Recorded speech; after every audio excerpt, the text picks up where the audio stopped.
Olá, seja muito bem-vindo a mais um podcast aqui da Primeira Igreja Presbiteriana de Governador Valadares. É uma alegria poder te receber e hoje, de uma maneira muito especial, nós temos um assunto que pode render muita conversa aqui hoje, porque no mês de maio agora, o Colégio Presbiteriano comemora 82 anos de existência.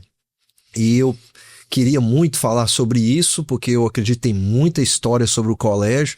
Se você talvez assiste a gente aqui, já estudou lá ou tem seus filhos lá agora, você vai conhecer muito sobre a história desse colégio. E eu não poderia chamar outra pessoa que não fosse aquele que, ao meu ver, é o que mais sabe sobre o colégio. Eu tenho a alegria aqui de receber o presbítero da nossa igreja, Samuel Lara de Araújo. Seja muito bem-vindo, viu, Samuel? E muito obrigado por aceitar vir aqui conversar comigo sobre o colégio. Eu que agradeço, reverendo João Patrício, por essa oportunidade, por este privilégio de estar aqui como um cristão, como um membro da Primeira Igreja Presbiteriana, para falar de uma obra que, para mim, reflete um compromisso fundamental dos cristãos e os motivos que levaram à existência desta importante escola, a sua trajetória e o quanto eu me identifico e o quanto eu amo aquela instituição. Sim, eu falei assim, não tem outra pessoa para conversar comigo. Então foi tomar aquele aceite ir lá conversar comigo, porque são 82 anos, é muita história, mas antes de chegar em toda a história, eu queria saber primeiro da relação do senhor com o Colégio Presbiteriano, porque eu sei que ele começa bem lá atrás, né? O colégio ele foi criado em 1944, veio o seu reconhecimento em 1952, 1953 ele teve uma nova etapa e em 1964 foi reconhecido o curso normal e o ensino médio, né? Até então o colégio só tinha até o ginásio. Então, o motivo da criação do Colégio Presbiteriano, eu entendo que tudo ali é um projeto do coração de Deus e que nasceu durante o pastoreio da nossa igreja pelo reverendo Boanerges de Almeida Leitão. Uhum. E desde então foi em 1944 e a escola veio funcionando. Faz parte, né, do DNA do presbiterianismo a pregação do evangelho. E para que o evangelho se propague, é preciso que as pessoas aprendam a ler. Uhum. Então, muito mais do que formar doutores, né, o princípio básico da criação da escola foi levar uma oportunidade de que os filhos dos crentes, Valadares Sim. ainda estava num período aí de desbravamento, né? E para que os filhos dos crentes pudessem aprender a ler para lerem a Bíblia, né? Sim. E isso estava no ideal dos cristãos, né? Meu pai criou uma escola numa propriedade rural onde minha mãe lecionava com o objetivo de que os filhos dos colonos que conviviam na propriedade aprendessem a ler para ler a Bíblia. Sim. Então, eu vejo isso como o alicerce, a pedra fundamental das escolas cristãs evangélicas. E o senhor começou lá bem jovem, né? O envolvimento do senhor com o colégio. Sim, o meu envolvimento no colégio, eu fui para lá desde o primeiro ano. Meu pai teve 10 filhos e todos estudaram no colégio presbiteriano. E ele ainda costumava trazer mais 2 ou 3 pessoas da propriedade rural que ele tinha. Então, nós sempre tivemos ali na nossa casa de 10 a 13 pessoas estudando no colégio presbiteriano. E eu iniciei ainda no prédio antigo em 1961 e estudei ali até 1965. As novas instalações do colégio foram inauguradas em 1966, né? E foi muito marcante o deslocamento do colégio das instalações antigas do colégio para as instalações novas, porque nós nos reunimos todos ali no pátio do Colégio Presbiteriano Antigo, onde hoje é o pátio da primeira igreja, e fomos em formação até as novas instalações do colégio, né? E houve uma cerimônia com a participação do prefeito, com a participação de diretores de outras escolas, né, da cidade. Foi realmente um evento marcante. Um evento grande, né, para a cidade. Marcante. Não, eu imagino. E aí o senhor já falou um pouquinho sobre o contexto histórico, né, de como ele surgiu. Existia uma certa dificuldade, né? A dificuldade, nós tivemos, a princípio, né, a situação, não só em Valadares, mas em toda a região, em várias regiões do Brasil, havia sempre uma impossibilidade de agregar, né, pessoas de denominações diferentes, né? Sim. Principalmente naquilo que envolvia a formação, não que as pessoas não pudessem ter amizades, mas os filhos dos evangélicos, com raríssimas exceções, chegaram a frequentar as escolas não evangélicas, né? Então, quando chegavam ao ensino médio, eu mesmo o meu irmão mais velho teve que ir para Alto Jequitibá, assim como vários membros das nossas igrejas, e as mulheres que tinham que fazer o curso normal e tal, se deslocavam para o Colégio Caratinga, que era um colégio presbiteriano mais antigo do que o colégio presbiteriano aqui em Valadares. Então, o colégio de Alto Jequitibá é uma referência, né? Então, o reverendo Cícero e a esposa dele marcaram a história do presbiterianismo no estado de Minas, né? E tínhamos o Colégio Caratinga também. Sim, quando eu fui lá eu vi a estátua deles, é impressionante, né? E por falar nele, eu queria saber, aqui em Valadares, com relação ao colégio, existe uma figura assim que é aquela que impulsiona o nascimento da instituição? Quem foi o criador, né? Para mim, sempre eu coloco que isso nasceu no coração de Deus. Sim. E que ele colocou no coração do reverendo Boanerges de Almeida Leitão, né? que foi então aí um instrumento de Deus para dar o início a esse sonho, né? Uhum. E aí houve sempre um envolvimento inexplicável da comunidade presbiteriana em todos esses projetos, né?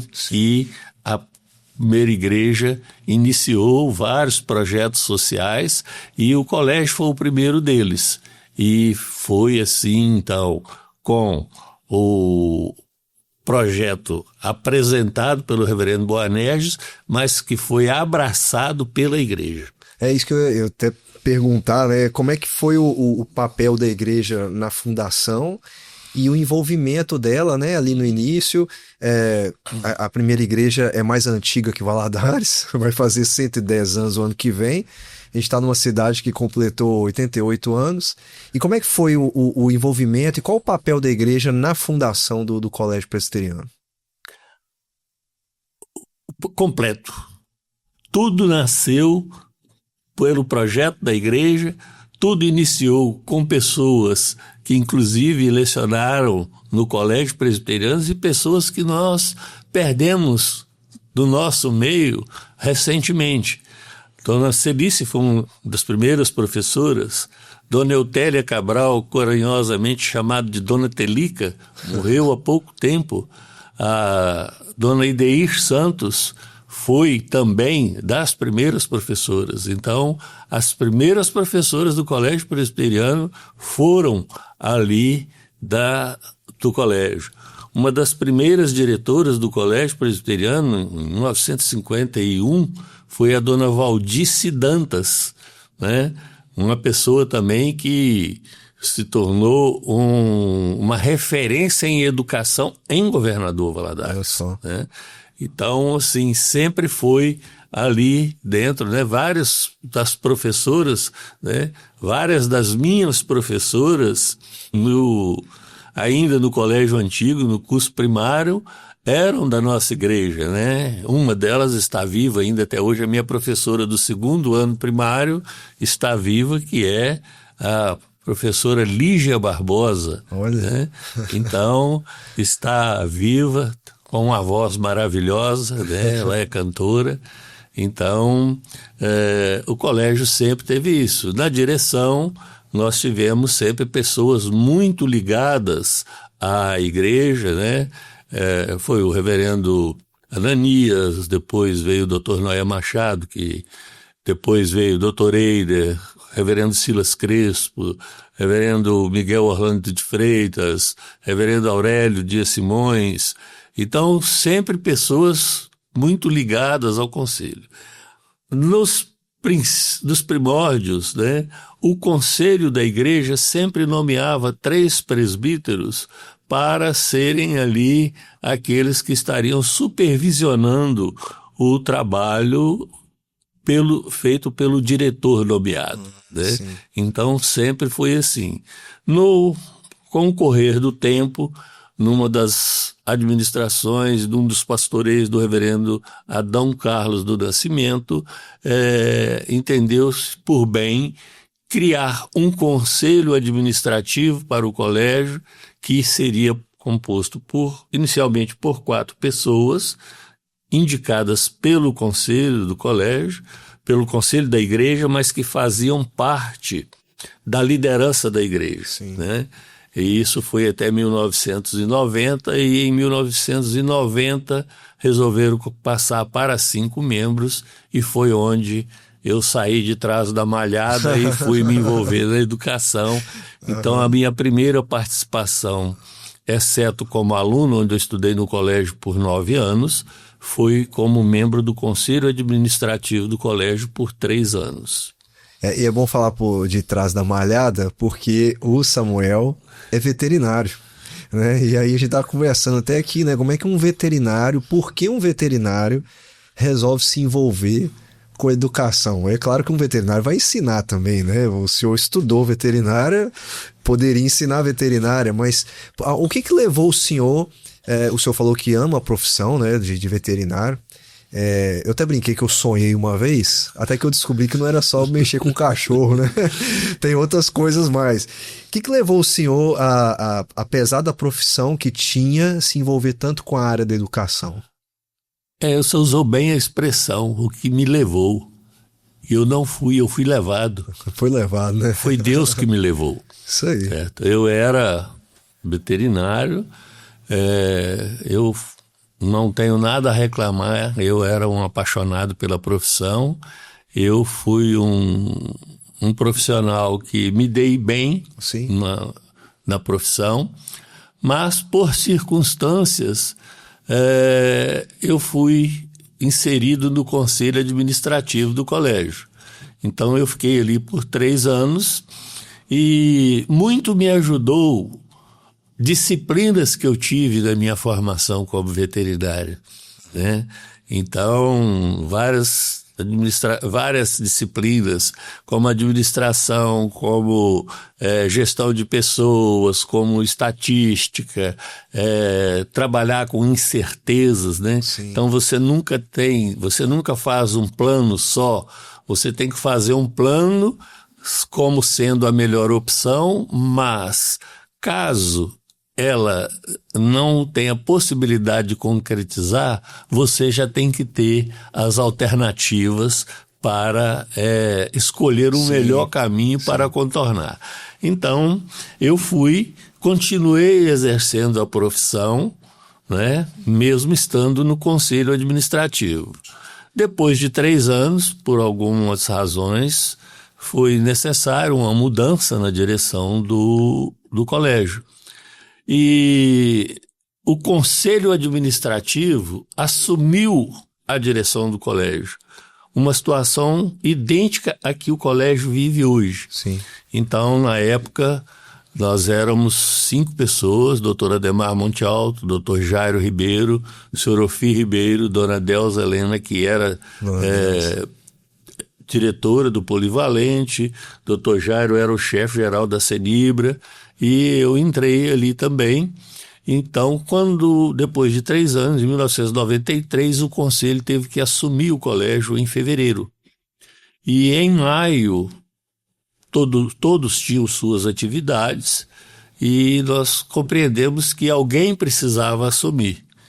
E, por decisão dos outros 4, eles entenderam que eu seria a pessoa que estava com mais disponibilidade ou condição de abrir mão. Eu tive que abrir mão de toda a minha clientela e tudo, mas foi para que eu ficasse apenas uns meses, enquanto o conselho encontrasse uma outra pessoa. Mas eu nunca fui empregado do colégio. A partir de maio eu tive carteira assinada, CLT, mas eu nunca me considerei um funcionário do colégio. Ali eu fiquei como ministério, e era para eu ficar alguns meses, e eu acabei ficando por 11 anos. O senhor foi diretor 11 anos? Fui 11 anos seguido como diretor do colégio, e o colégio conseguiu avançar.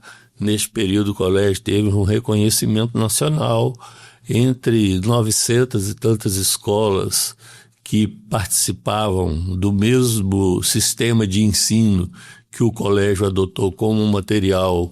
O Colégio Presbiteriano, entre as 900 e tantas escolas, ficou entre as 20 melhores escolas do país, né? Então, o colégio conseguiu uma grande projeção. Nós tivemos participação em congressos nacionais em São Paulo, em Brasília, e o colégio tinha conquistado um bom espaço, né? E eu tive que me dedicar muito ao preparo para assumir a direção, né? Então, como eu vinha de um ambiente totalmente diferente, eu muitas vezes tive que fazer madrugadas no colégio de 2 horas da manhã e tal, mas me envolvi com as instituições representativas do setor educacional. Então foi criado o Sindicato das Escolas Particulares em Valadares. Eu fiz parte da primeira diretoria da fundação. Eu participei da diretoria da Associação Nacional das Escolas Presbiterianas, né? E participei também da Associação Brasileira das Instituições de Educação Evangélica, que é a ABEE. E por estar participando do Cinep Nordeste, eu participei da Federação de Minas e da Confederação Nacional dos Estabelecimentos de Ensino em Belo Horizonte. Então, tudo isso foi Deus me conduzindo para ter a condição de cuidar de algo que era dele. O Colégio Presbiteriano não é de homens, aquilo ali pertence ao Senhor da igreja. Então... E serviu, né, ao colégio por 11 anos. Por 11 anos. O senhor começou em 90 aí? Em 90, como membro do Conselho Administrativo. Como membro do Conselho. Em 93, como diretor. E de 61 a 69 eu fui aluno. E durante... de 60 a 69 é aluno. E durante os seus 11 anos lá, o senhor, tô na frente aqui do que foi o diretor, né? O senhor vai me saber dizer muito bem. Quais foram, para o senhor, assim, os maiores desafios enfrentados nesses 11 anos? O primeiro desafio foi conquistar credibilidade. Isso é um grande desafio. Esse foi o primeiro desafio. Porque na cidade falava, como que uma pessoa veterinária, acostumada a mexer com bicho, no curral vai mexer com escola, né? Então, era necessária uma resposta, e essa resposta veio de Deus para mim. Então, eu me coloquei na total dependência dele. Pedi a ele que tivesse misericórdia e me conduzisse. E ele fez de mim o que ele fez dos profetas. Tirou, mandou e foi com ele durante a jornada. Então, aquilo que deu certo foi porque eu procurei sempre fazer aquilo que estivesse no comando de Deus. Foi uma vida de oração, e eu aprendi algo com meu pai.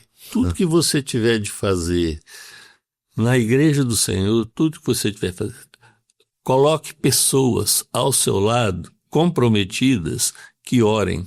Sim. Então, eu sempre mantive um grupo de pessoas da nossa igreja, ou pais de alunos que eram crentes fiéis e que às vezes não eram da nossa igreja, como pessoas que faziam parte do grupo que oravam diariamente pelo colégio.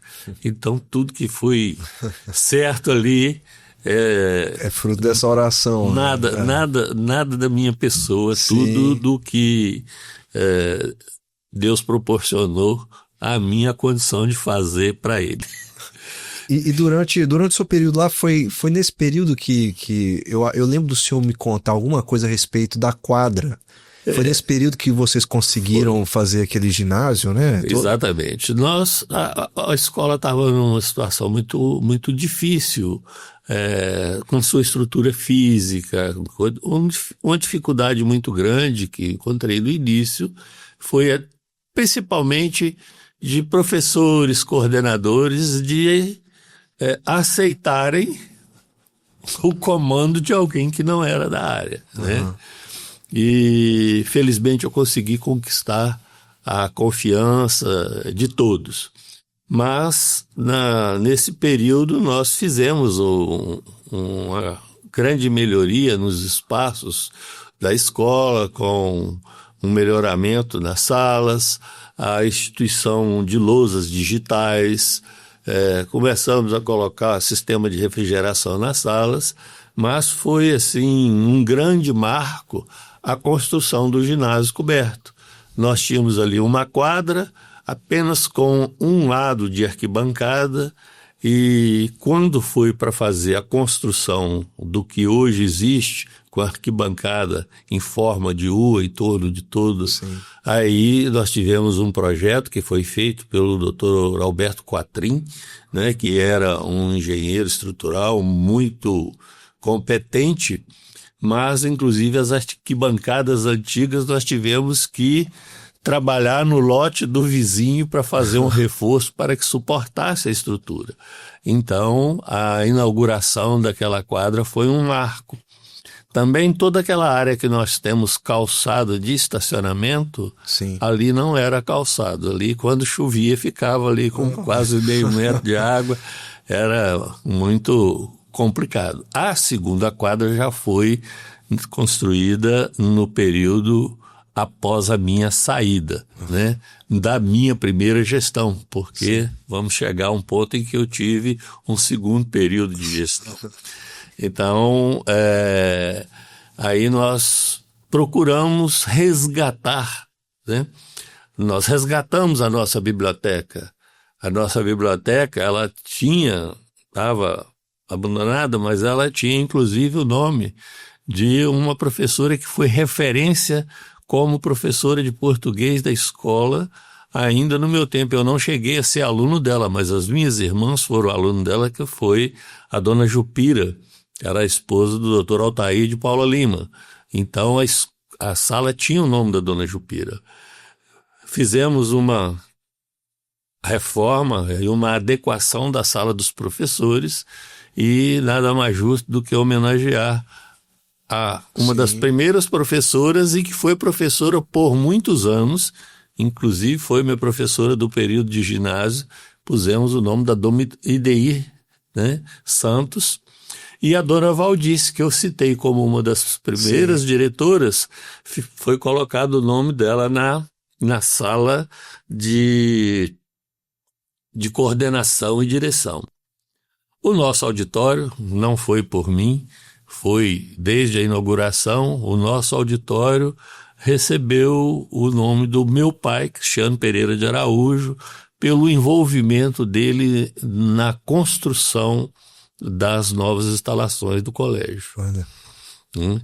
Mas, então eu fiquei lá por 11 anos e aí eu pedi a minha demissão. Eu saí e eu não saí, Deus me tirou. E eu tive a oportunidade de trabalhar então por 5 anos pela mantenedora da Universidade Vale do Rio Doce, a Univale, só que eu prestava serviço à Fundação, a Fundação Percival Facua. Eu trabalhava na assessoria do presidente da Fundação Percival Facua como diretor de assuntos acadêmicos. Então, os projetos da universidade passavam na minha mão e eu tive a oportunidade de um grande crescimento por conhecer um outro segmento da educação com o qual eu não tinha. E então fui convidado a voltar ao Colégio Presbiteriano. Isso, depois de ficar né? 5 anos na universidade. Eu fui convidado a voltar ao Colégio Presbiteriano, onde eu fiquei mais 5 anos como diretor. Então, ao todo, somando em 16 anos da diretoria. Direção. E aí eu pedi demissão de novo. Mas fiquei dando ainda consultoria ao colégio por 2 anos e meio. Né? Quando saí da universidade e voltei para o colégio, eu fiquei por 3 anos dando consultoria à universidade. Depois eu pedi para encerrar o meu contrato. E quando saí do colégio pela segunda vez, eu fiquei até 2021 dando consultoria para a FADVALE, que é a Faculdade de Direito Vale do Rio Doce. Pois é. Então esse é o tempo. E em 2024 eu passei a integrar novamente o Conselho Administrativo do colégio onde estou hoje. Pois é, como o senhor disse, né? Deus me chamou e de lá ele não quer me tirar, né? Ele vai mantendo, né, o senhor no serviço. Não acho até colégio. Que eu me prolonguei desse ponto aqui da fala, não, que isso? Mas é porque é uma história que ela não sofre interrupção. Ela é partida em espaços diferentes, mas é toda uma trajetória segura pela mão de Deus. Isso aí, amém. E o senhor, nesse período, é claro que o senhor viu muitas gerações sendo formadas, né? Sim. Muitos alunos. E como é que é para o senhor? O que mais te mexe com o coração do senhor quando o senhor pensa nesses alunos e nessas gerações que foram formadas pelo colégio? Reverendo João Patrício, esse é o maior desafio para o setor educacional. E esse tem que ser o desafio prioritário para uma escola cristã realmente comprometida com Deus.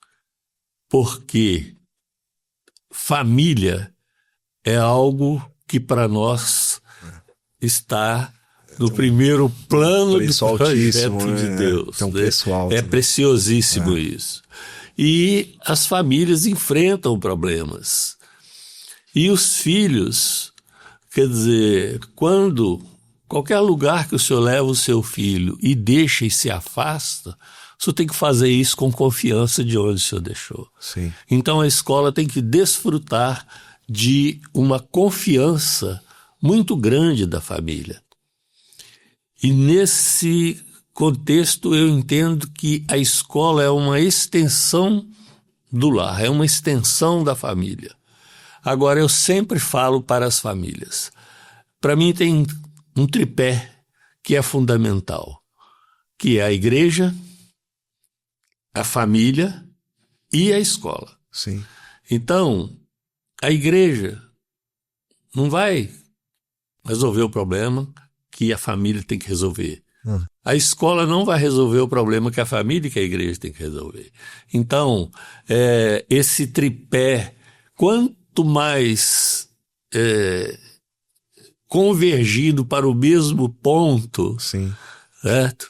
E não é um tripé que possa estar separado, ele tem que ter uma convergência para que isso aconteça. E eu me sinto assim, uma das coisas que mais me gratifica são os resultados conseguidos. Dificuldades tivemos. Eu não sei se eu posso citar aqui um dos pontos que mais me marcou. Logicamente eu não vou citar nomes, né? Mas em certa época, um aluno de 2º ano do Fundamental 1, um menino de 8 anos, esse garoto tinha uma dificuldade tremenda na escola, de não querer fazer as atividades, de ser muito rebelde, de ser muito bem trabalhado pela coordenação, pela equipe pedagógica, tanto pela orientadora como pedagoga, trabalhado pela diretora pedagógica. E eles levaram para mim a situação e eu falei assim, eu quero esse menino para mim agora toda vez vai ser na minha sala. E ele foi para minha sala a primeira vez, eu conversei muito com ele e falei, fulano, você precisa de fazer as atividades e tal. Tive com ele uma conversa de orientação e falei com ele, a partir de agora, você vai fazer suas atividades comigo. Se você não fizer na sala, você vai fazer aqui comigo. E hoje nós vamos ficar aqui fazendo atividade.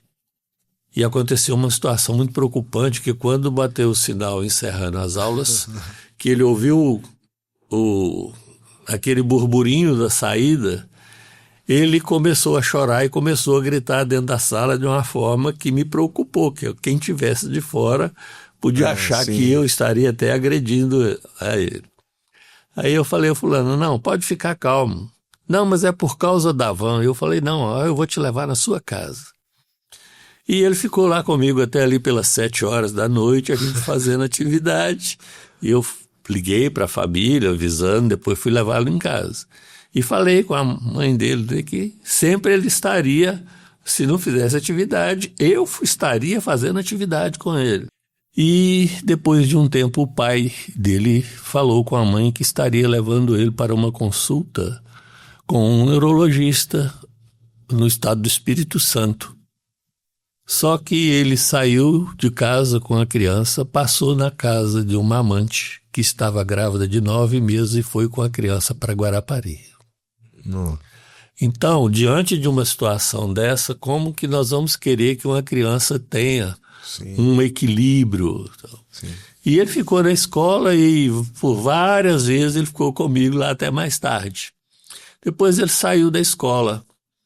Passado uns tempos, há poucos anos atrás, eu estava ali passando na Avenida Brasil, perto do Atiaia, e tinha 2 jovens do outro lado, lá no Atiaia, um rapaz bem forte, grande, e ele atravessou correndo a rua na minha direção. Eu assustei, o que vai acontecer? E quando ele chegou perto de mim, ele pulou no meu pescoço, me deu um abraço e falou, doutor Samuel, eu sou o fulano, o senhor não lembra de mim e eu estou terminando o curso de Direito. Olha só. Essas coisas Mexe, né? marcam, né? E assim eu tenho várias outras histórias que legal. E eu vejo que todos diziam que eu era muito rígido com relação à disciplina. O colégio tinha e está tendo uma disciplina rígida.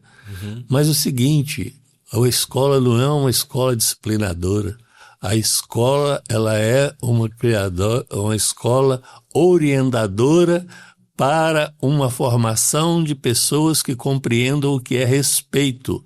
Sim. Indisciplina é um desvio do respeito. Sim.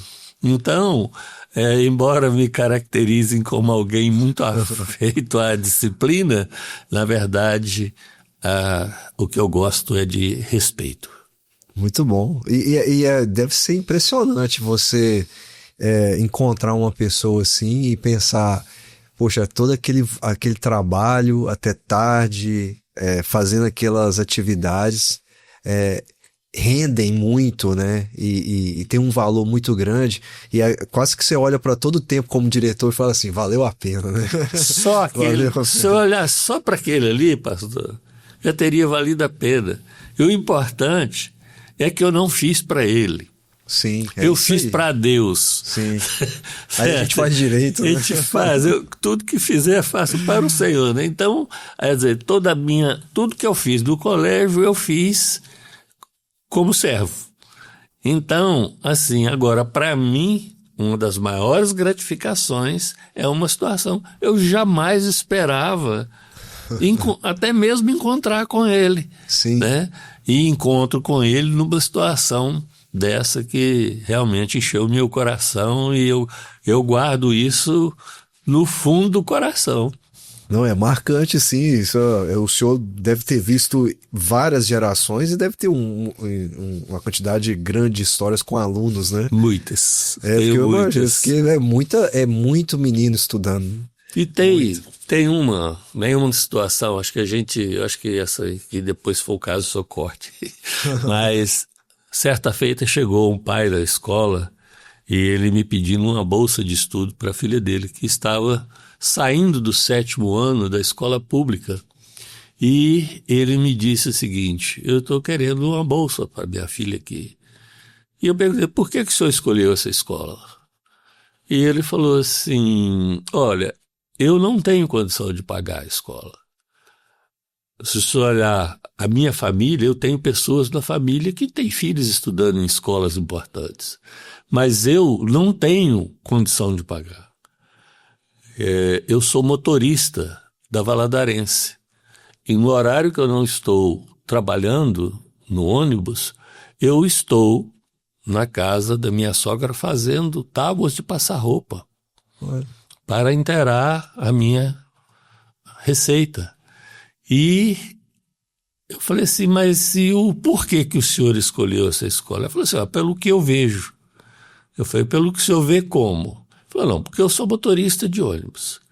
E o seguinte, os alunos do colégio presbiteriano, eles têm um comportamento diferente dentro do ônibus. Eu falei: mas diferente como? Ele falou: o respeito pelo ônibus, o respeito pelo trocador, o respeito pelas pessoas e o respeito por mim.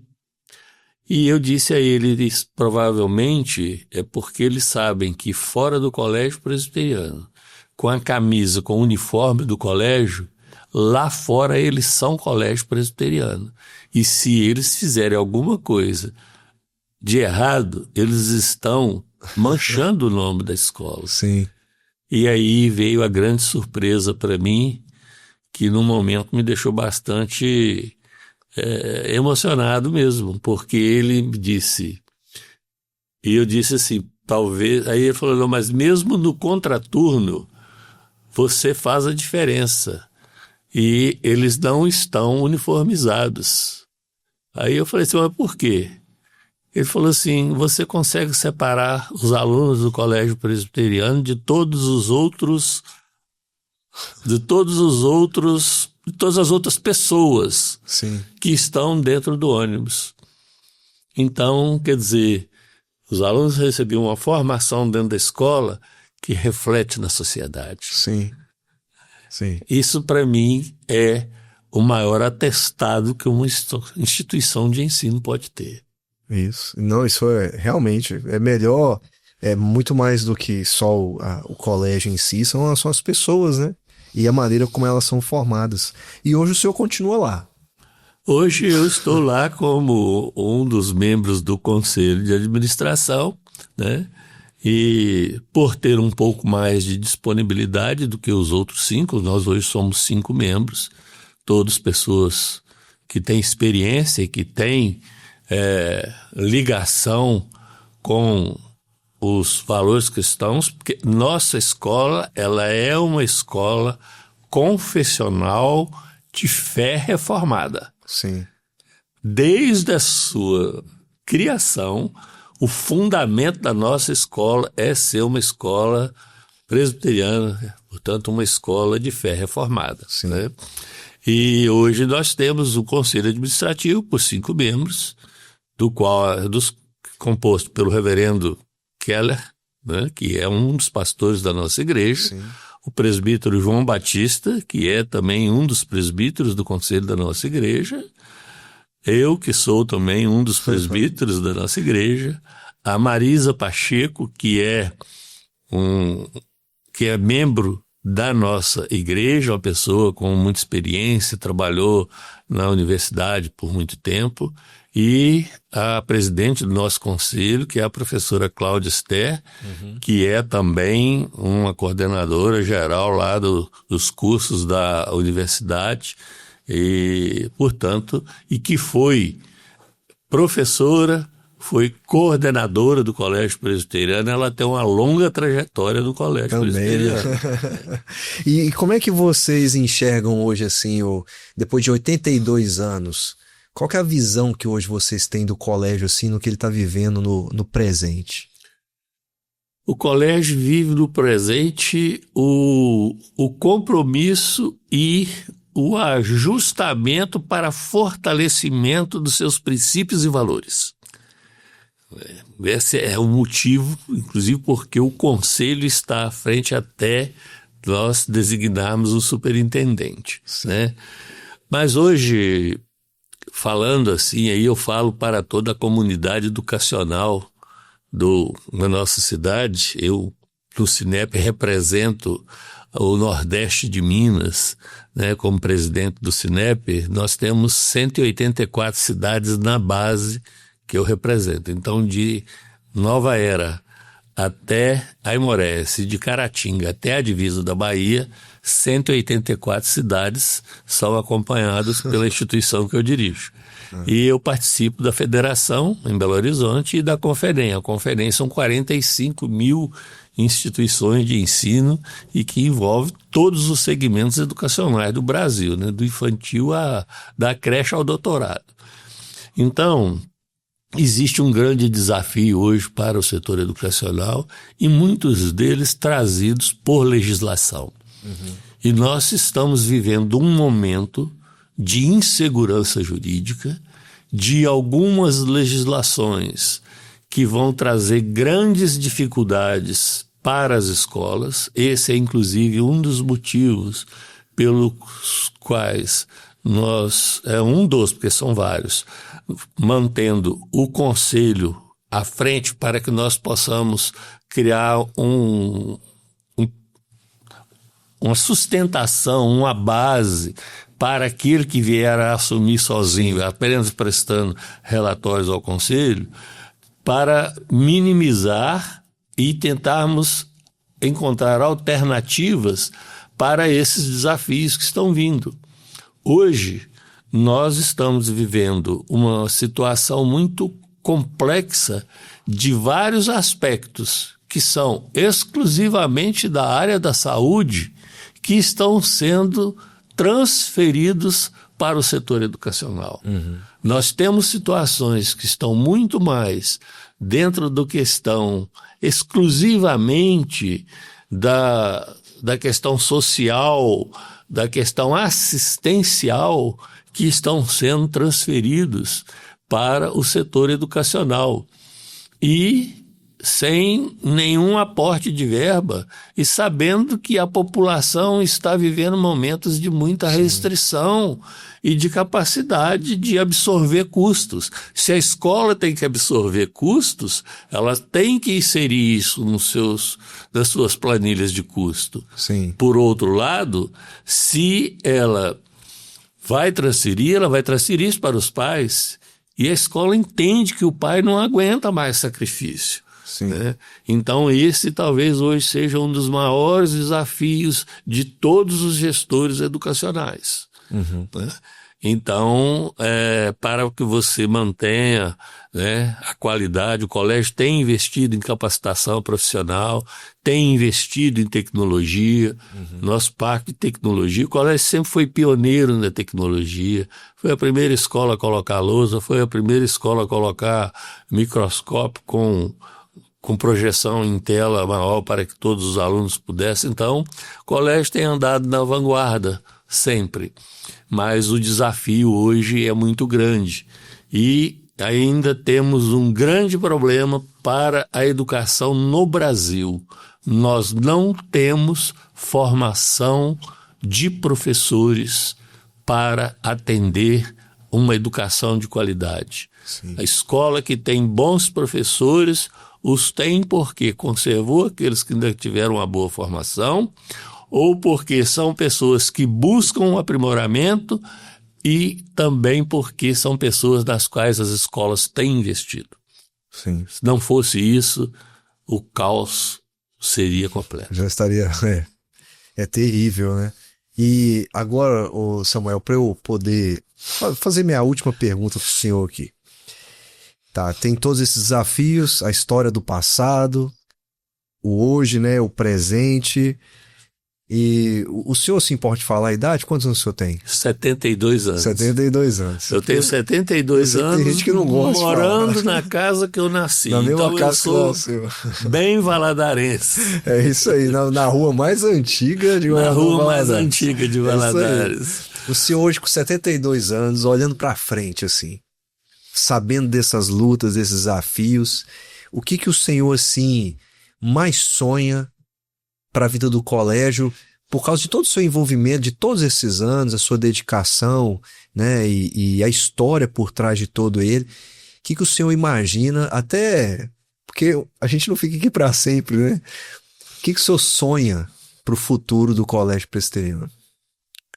O que eu sonho para o Colégio Presbiteriano, primeira coisa, que em nenhum segundo ele deixe de ter Deus como dono e senhor daquela escola. Amém. Esse é o principal. Outro é que todas as pessoas que ali estiverem o façam como ministério e tenham compromisso com o Deus que é dono daquela escola. Que aquela escola possa dar uma formação para as gerações futuras que ela deu para mim e para os que me antecederam. Os meus 3 filhos passaram por lá, da educação infantil até irem para a universidade. Eu tenho netos estudando no Colégio Presbiteriano. E eu quero ter a confiança de que eles estão entregues num lugar mais seguro, fora da casa dos meus filhos e da igreja que eles frequentam, que o colégio seja o lugar mais seguro para eles. E não só para eles, para todas as famílias que querem dar o melhor para os seus filhos. Amém. Amém. Daqui uns 20, 30 anos vai ter gente assistindo ainda esse vídeo, né? E louvado seja Deus e se Deus assim permitir, né, que assim continue, né, em nome de Jesus. Eu sou apenas mais um que por ali passou, reverendo. Mas quando nós não podemos esquecer de que sempre existiram pessoas. Talvez eu possa colocar isso um pouco antes do fechamento, mas o que nós tivemos, momentos de crise, a escola já enfrentou vários momentos de crise, inclusive financeiras. E em momentos de crise, nós tivemos pessoas desprendidas, que tinham o coração na obra. Não posso deixar de falar de um homem como Napoleão Bonaparte. Sim, eu imaginei que isso não posso deixar de falar de Napoleão Bonaparte, que fez o que fez pelo colégio, que foi um dos idealizadores do nosso lar de idosos. Não foi um asilo de idosos, um depósito de idosos. Foi um lar de idosos. Eu não posso deixar de falar de uma pessoa que toda a madeira de escoramento da construção daquela obra, seu Pedro Rezende, foi que doou toda a madeira que foi utilizada naquela obra.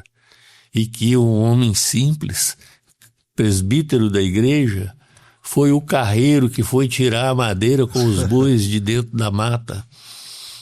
Então, é uma história tão rica que se nós formos falar dessas outras pessoas, né, e várias pessoas que contribuíram, das quais eu tenho até hoje os recibos, né, de contribuição dessas pessoas e de grupo de pessoas que assim fizeram.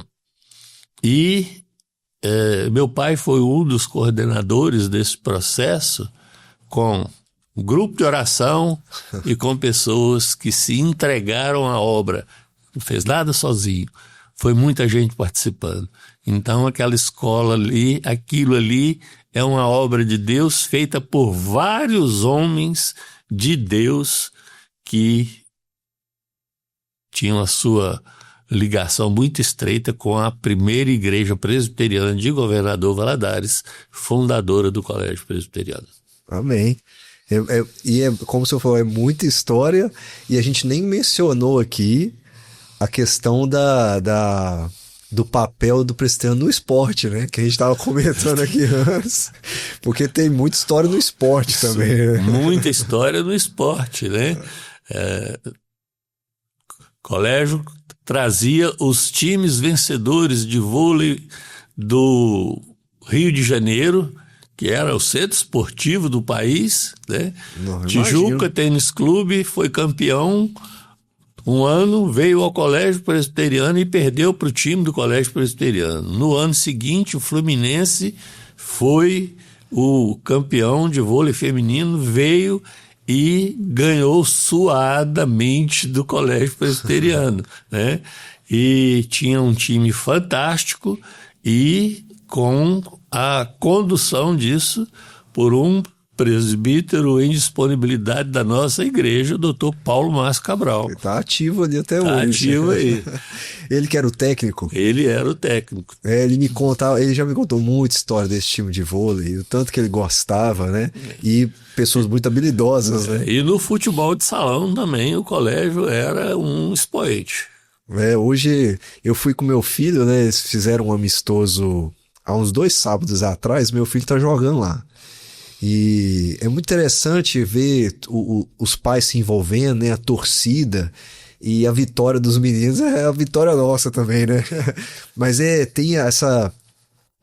A educação também tem isso, né? De colocar nos meninos esse senso de não só da disputa, mas também de saber até mesmo a derrota, né? E no caso, os meus lá perdeu, tadinho, mas ele teve como que se recuperar. Isso criava uma identidade também muito forte com a escola, né?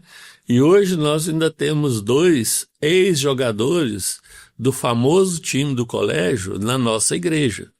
Presbítero Alcino e o presbítero Jairo Ribeiro. O Alcino já ouvi dizer que jogou muito. E tem outros que estão fora.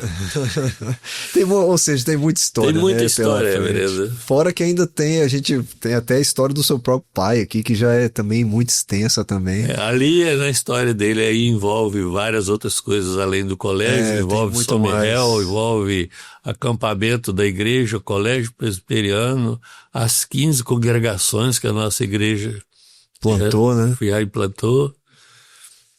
Graças a Deus por isso.